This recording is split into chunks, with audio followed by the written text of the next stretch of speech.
aturan rantai, mudah-mudahan ini juga nggak terlalu sulit ya. Jadi kalau kita punya suatu fungsi, ini kan fungsi pertama ini, Y. Kemudian ternyata fungsi itu dimasuki suatu fungsi lain ya. Jadi U ini ternyata adalah fungsi juga gitu. Bukan sekedar variabel biasa. Dan U itu ternyata adalah fungsi yang didefinisikan dengan ini, Gx. Nah, bagaimana kalau itu dimasukkan? Berarti kan menjadi komposisi fungsi kan ya.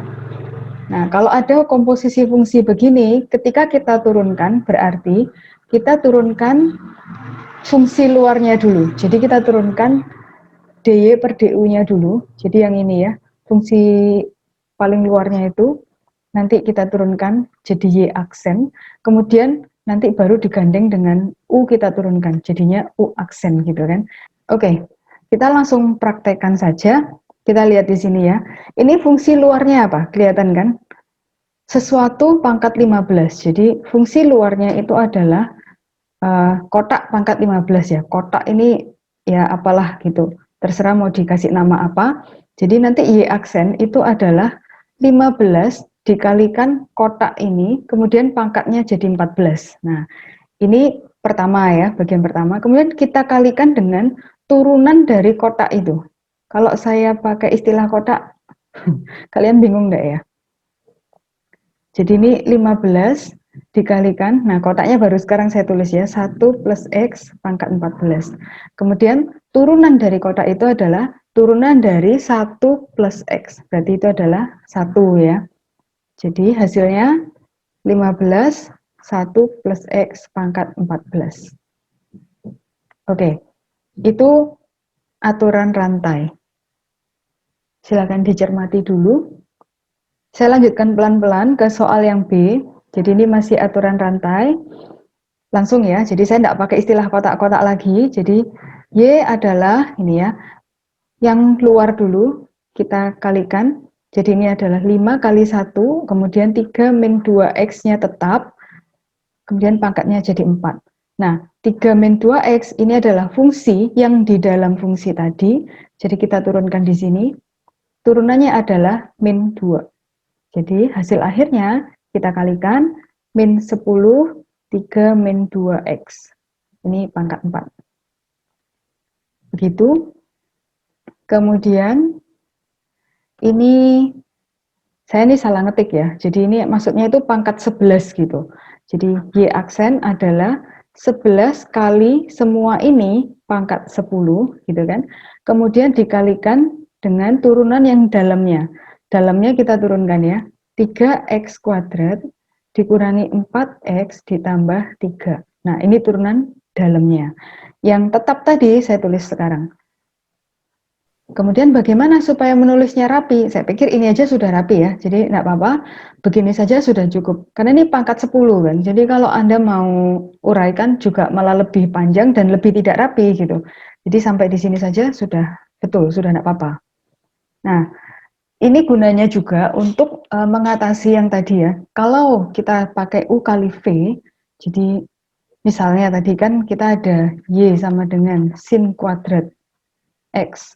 Nah, tadi kan harus diuraikan, jadi sin kali sin, gini kan. Kalau begini, jadinya kan U kali V, kemudian panjang sekali. Ternyata kalau Anda pakai aturan rantai, ini bisa sangat menghemat waktu ya. Jadi, Y aksen apa turunannya? Langsung saja, yang dalam ini kan sin X. Berarti ini kan sebenarnya sin X. Kemudian sin X ini kan dikuadratkan. Jadi sederhana saja, 2 kali sin X. Nah, pangkat 1. Kalikan dengan turunan bagian dalam ya. Jadi ini turunannya adalah cos X. Nah, ini kan jauh lebih simple ketimbang kalau kita tadi pakai U kali V. Tadi kenapa saya pakai U kali V? Karena tadi kita masih belum masuk ke pembahasan ini kan, aturan rantai. Sekarang sudah bisa pakai aturan rantai, silakan lebih cepat gitu ya. Di sini ada cos pangkat 3. Nah, kan daripada kita nulis cos kali cos kali cos. Nah, ini kan jadi panjang sekali. Nanti U kali V, V-nya panjang. Kemudian nanti kita pecah lagi di sini U kali V. Nah, ini akan terlalu panjang, terlalu memakan waktu. Langsung saja kita turunkan pakai aturan rantai. Y aksen berarti apa? Kalau cos dipangkatkan 3, berarti langsung pangkatnya turun, kemudian cos kuadrat X. Jangan lupa, cosnya itu kita turunkan juga ya, karena cos ini kan fungsi di dalam fungsi. Jadi min sin X. Nah, kita tinggal sederhanakan saja.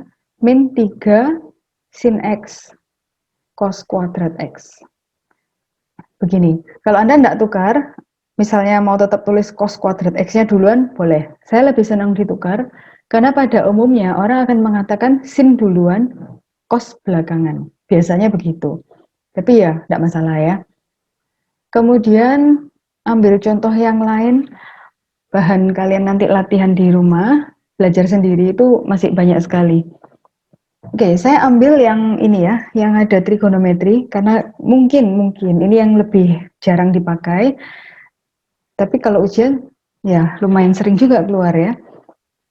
Sin pangkat 4, kemudian di dalamnya ada fungsi. Jadi 4 sin pangkat 3, kemudian x kuadrat plus 3x. Nah, berikutnya apa? Jangan lupa, sebelum kita menurunkan dalamnya ini, kita turunkan dulu sinnya. Karena sin ini kan juga suatu fungsi kan. Jadi sin kita turunkan menjadi cos ya. Jadi ini cos apa? Jadi ini adalah cos x kuadrat plus 3x. Nah, baru di dalamnya ini ada x kuadrat plus 3x yang kita turunkan sekarang. Jadi 2x ditambah 3. Nah, ini agak istimewa ya. Jadi kita ada 3 kali turunannya. Karena ini sebenarnya fungsi f, di dalamnya ada g, kemudian di dalamnya g ada h. Jadi ini komposisi dari 3 fungsi. Kalau kita mau sederhanakan, boleh. Begini saja juga tidak apa-apa. Kalau disederhanakan, saya akan menyarankan begini. 4 dikali 2x plus 3. Jadi yang tidak ada sin cosnya kita dulukan. Kemudian kita tulis sin pangkat 3 x kuadrat plus 3x. Setelah sin baru kita pakai cos ya. Biasanya orang akan menulisnya begitu. Oke, sampai di sini.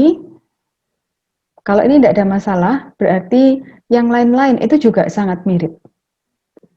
Saya pikir kita break aja dulu ya.